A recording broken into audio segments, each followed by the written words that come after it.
Scanning ಸುಳಿವು ನಿಗೂಢ, ಮಂಡ್ಯದಲ್ಲಿ ಹೆಣ್ಣು ಭ್ರೂಣ ಹತ್ಯೆ ನಿರಂತರ.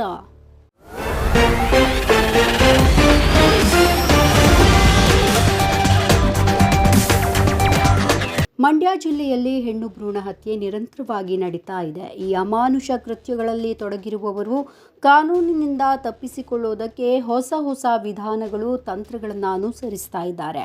ಹೆಣ್ಣು ಮಗು ಬೇಡ ಎಂಬ ನಿರ್ಧಾರಕ್ಕೆ ಬಂದು ಗರ್ಭಪಾತ ಮಾಡಿಸಿಕೊಂಡ ಮಹಿಳೆಯರು ಇದೀಗ ರಕ್ತಸ್ರಾವದೊಂದಿಗೆ ಸಾವು ಬದುಕಿನ ನಡುವೆ ಹೋರಾಟ ನಡೆಸ್ತಾ ಇದ್ದಾರೆ. ಹೆಣ್ಣು ಭ್ರೂಣ ಹತ್ಯೆ ಕುರಿತಾಗಿ ಪೊಲೀಸರ ತನಿಖೆ ಮಂದಗತಿಯಲ್ಲಿ ಸಾಗ್ತಾ ಇದೆ.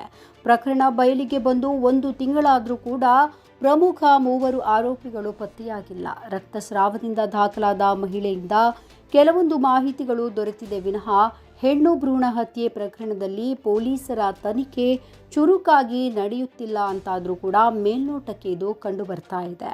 ಹೆಣ್ಣು ಭ್ರೂಣ ಹತ್ಯೆ ಜಾಲವನ್ನು ಕಂಡುಹಿಡಿಯಲು ಪೊಲೀಸರು ಗರ್ಭಪಾತ ಮಾಡಿಸಿಕೊಂಡ ಮಹಿಳೆಯರನ್ನ ವಿಚಾರಣೆಗೆ ಒಳಪಡಿಸಿದ್ದಾರೆ. ಆದರೆ ಅವರಿಂದ ಸ್ಕ್ಯಾನಿಂಗ್ ಮಾಡಿದ್ದು ಯಾರು, ಎಲ್ಲಿ ಎಂಬ ಮಾಹಿತಿ ದೊರಕಿದ್ರೂ ಕೂಡ ಆರೋಪಿಗಳನ್ನು ಪತ್ತೆ ಹಚ್ಚುವುದಕ್ಕೆ ಸಾಧ್ಯ ಆಗ್ತಾ ಇಲ್ಲ.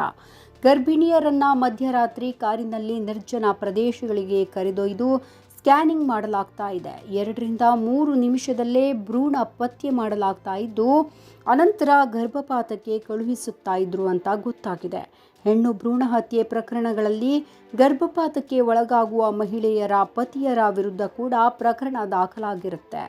ಮಹಿಳೆಯರನ್ನ ಸಾಕ್ಷಿದಾರರನ್ನಾಗಿ ಮಾಡಲಾಗ್ತಾ ಇದೆ. ಪತಿ ಹಾಗೂ ಕುಟುಂಬದವರ ಒತ್ತಡಕ್ಕೆ ಒಳಗಾಗಿ ಗರ್ಭಿಣಿಯರು ಹೆಣ್ಣು ಭ್ರೂಣ ಹತ್ಯೆಗೆ ಪ್ರಮುಖ ಕಾರಣ ಅಂತ ಹೇಳಲಾಗ್ತಾ ಇದೆ.